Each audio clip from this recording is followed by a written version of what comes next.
கர்நாடக சங்கீதம் ஒரு கடல் போன்றது. அது நிறைய கீர்த்தனைகள் அருளி மகான்கள் நமக்கு கொடுத்துட்டு போயிருக்காங்க.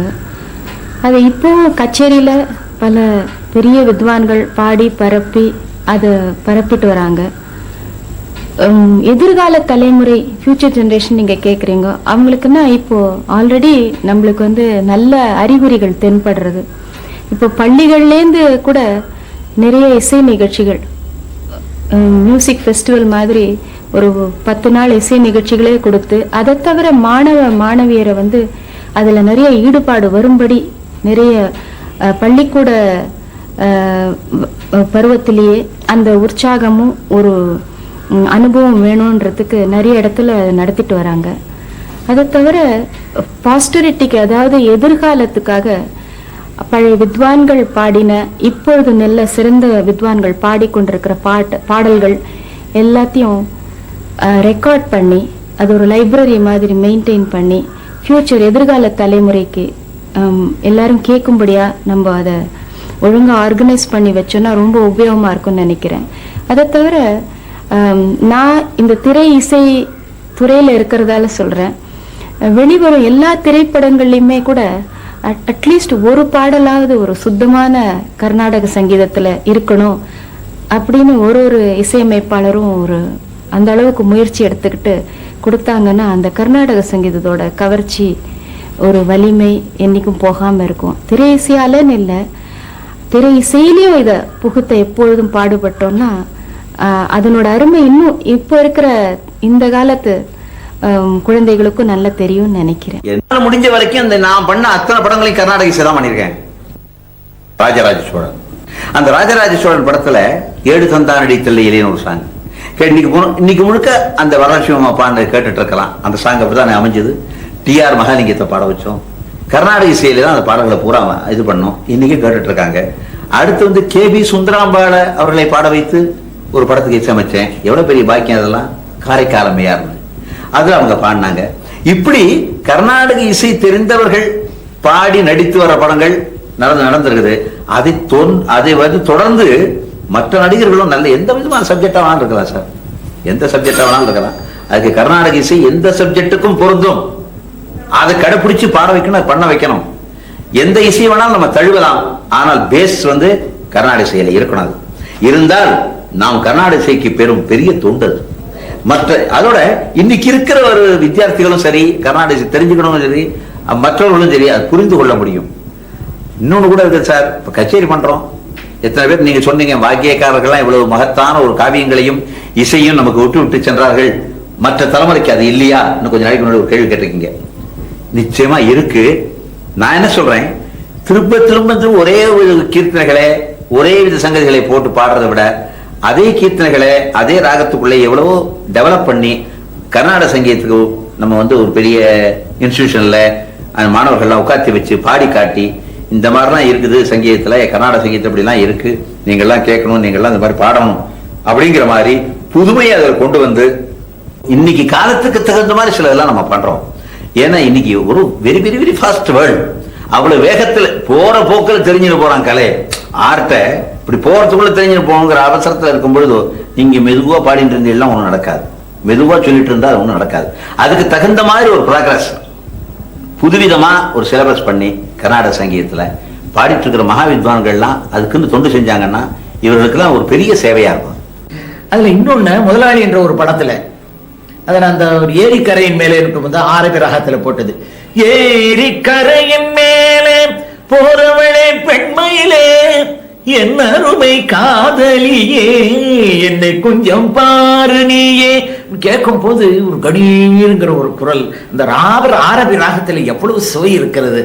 அது அந்த பாட்டு எடுக்கும் போது கூட நான் கூட சொன்னேன், இது என்னையா கர்நாடக சங்கீதத்தை கொண்டு போய் போடுறீங்க படத்துல, எவ்வளவு காலம் முன்னேறிக்கிட்டு வருது, இந்த மாதிரி போட்டா எடுபடுமா அப்படின்னு சொன்னேன். உடனே அந்த பட முதலாளி என்னைய வேணும் அவர்கள் சொன்னார்கள், அது என்னுடைய ரிஸ்கா இருக்கட்டும் ஐயா, அந்த பாட்டு நின்னா நிக்கட்டும், இல்லைன்னா போகட்டும், ஒரு சோதனை தான் பண்ணி பார்ப்போமே. கர்நாடக இசையிலேயே சுத்த கமக்கத்தோட நீங்க அழகா பாட்டு பாடுங்க, பேக்ரவுண்ட் மாத்திரம் கொஞ்சம் லைட் மியூசிக்கா போட்டுக்கிறங்கன்னுட்டு அவருடைய சோதனை அன்று வெற்றியை கொடுத்தது. இதிலிருந்து என்ன தெரிகிறது? கர்நாடக சங்கீதத்தின் அடிப்படையிலே ஒரு பாடல் என்றைக்குமே சிறப்பை அடையும் என்பது அசைக்க முடியாத என்னுடைய அபிப்பிராயம்.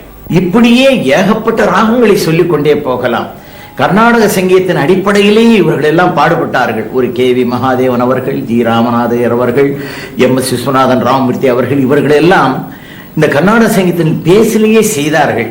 இதற்கு நிச்சயமாக இனிமேலும் கொண்டு இப்படிப்பட்ட கர்நாடக சங்கீதத்தின் அடிப்படையிலே பாடல்களை போட்டால் வருங்கால சமுதாயத்திற்கு ஒரு நல்ல ஞானத்தை உண்டாக்க முடியும். பெரும் சிறந்த கலைஞர்களை எல்லாம் உற்பத்தி செய்ய முடியும் என்பது என்னுடைய ஆழ்ந்த ஆசையை தெரிவித்துக் கொள்கிறேன்.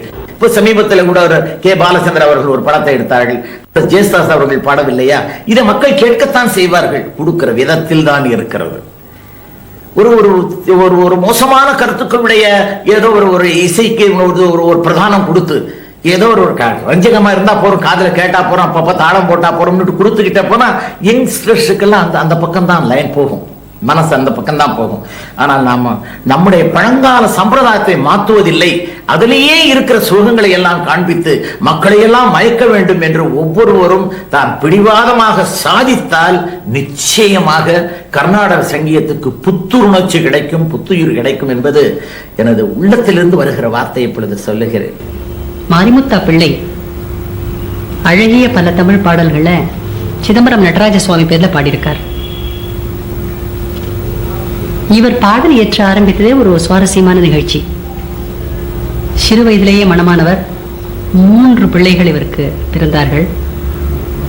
தன்னுடைய மூத்த பிள்ளை எதிலேயுமே ஒட்டாமல் போய்கொண்டிருந்ததுனால் ரொம்ப கவலைப்பட்டு இவர் சுவாமியிடம் போய் இந்த மாதிரி என்னை காப்பாற்றக்கூடாதா என்று கேட்டபொழுது, தன் பெயர்ல ஒரு வெண்பா பாடினால் உன்னுடைய பிள்ளையினுடைய வியாதி சரியாகும் என்று சொல்ற மாதிரி ஒரு கனவுலே சொல்லியிருக்கலாம், நேரப்பும் சொல்லியிருக்கலாம். அதிலிருந்து இவர் ரொம்ப நம்பிக்கையோட ஒரு வெண்பா பாடினார் அந்த ஊர் சுவாமி பேர்ல. இவர் பிள்ளைக்கு உடம்பு சரியாகி திரும்பவும் வீட்டுல சேர்ந்து சாதாரணமாக எல்லாரையும் போல இருக்க ஆரம்பிச்சதுனால இவர் அநேக கீர்த்தனைகளை நடராஜர் பேர்ல பாடினார். அதுல காலை தூக்கி நின்றாடும் தெய்வமே என்ற பாடல் ரொம்ப பிரசித்தம். எதுகுல காம்போதி ராகத்துல காலை தூக்கி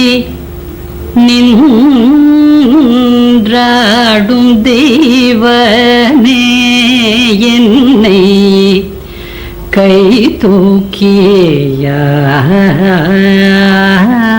தூக்கியாள் தெய்வமே.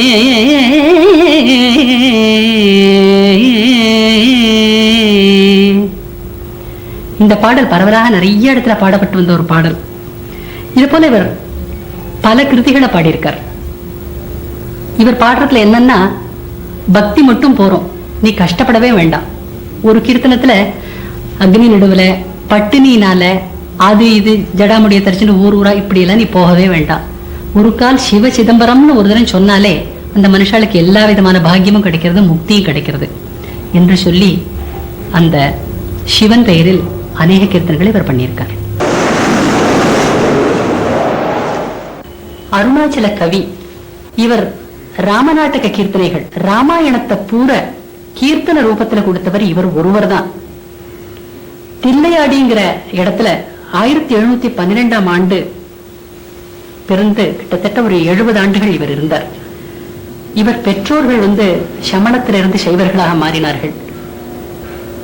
பிள்ளை பிராயத்திலேயே இவர் பெற்றோரை இவர் இழந்துவிட்ட பிறகு அருணாச்சல கவி தர்மபுர மடத்தில தங்கி தமிழ் இலக்கணம், சைவ சித்தாந்தம், வடமொழி, தெலுங்கு, கம்பராமாயணம் எல்லாவற்றையுமே கஷடர கற்றார். இவரை சீர்காழி மடத்தின் தம்பிரானான சிதம்பரம் பிள்ளை என்பவர் சீர்காழியிலேயே வீடு ஏற்படுத்தி கொடுத்து ராமகாதையை அடிப்படையாக கொண்டு கீர்த்தனைகளை இயற்றுங்கள் என்று சொன்னார். இவர் அருணாச்சல கவி, முத்துத்தாண்டவர், மாரிமுத்தா பிள்ளை இவர்கள் 3 பேரையுமே சீர்காழி மூவர் என்று சொல்லுவார்கள். எப்படி திருவாரூர் மூவர் தியாகராஜர், முத்துசுவாமி தீட்சிதர், சியாமா சாஸ்திரியோ அதே போல தமிழ் பாடல்களில் அருணாச்சல கவி, மாரிமுத்தா பிள்ளை, முத்துத்தாண்டவர் சீர்காழி மூவர் என்று அழைக்கப்படுவார். இந்த ராமநாடக கீர்த்தனைகளை இவர் அழகாக இயற்றினார். இந்த மொழி எவ்வளவு சுலபம் என்பதற்கு ஒரு உதாரணம், ராமன் மிதிலையில வரைச்சே அது பூரவே இப்படி இருக்கு, இருந்தாலும் ஒரு சின்ன உதாரணத்தை நான் இங்கே சொல்றேன். ராமன் மிதிலையில வரைச்சே சீதை அந்த மாடத்தில் இருந்து பார்க்கிறான். இந்த இடத்த கம்பன் ரொம்ப அழகா அண்ணலும் நோக்கினான் அவளும் நோக்கினான், ரொம்ப அழகான ஒரு பாடல் உண்டு. இவர் கம்பனை கஷடர கற்றதுனால அதே அனுபவத்துல இவர் என்ன பண்ணிருக்காரு, இந்த ராமர் பாடுற மாதிரி ஒரு யாரோ இவர் யாரோ என்ன பேரோ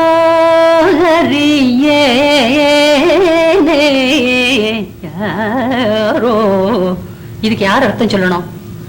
சின்ன குழந்தைக்கு கூட புரியும். இந்த ஒரு இடம் மட்டுமல்ல, இது பல இடத்துலயும். இன்னைக்கு நாம இவருக்காக பாட போற ஒரு பாடல், அதையும் நான் சொல்லித்தான் ஆகணும்.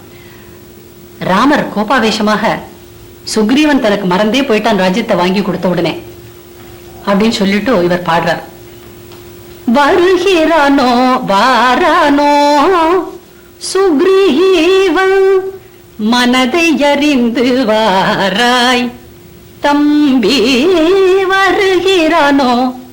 அவன் வரானா இல்லையா கேளு அப்படின்னு சொல்லிட்டு அதுக்கு என்ன சொல்ற, எனக்கு கோபம் வந்ததுன்னா வாலிய கொன்ன அம்பு போல என்னுடைய அம்புரா துணியில இன்னும் 1000 அம்பு இருக்குன்னு அவன் கிட்ட சொல்லும்.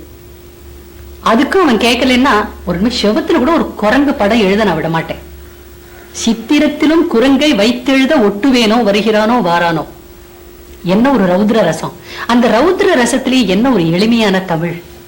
அதை நம்ம ரசிக்கணும்னா அந்த அவர் எழுதின ராமநாடகத்தை பூரா படிச்சா, பாடக்கூட வேண்டாம், சும்மா படிச்சுன்னு வந்தாலே போறோம், மகா ஆனந்தமா இருக்கும்.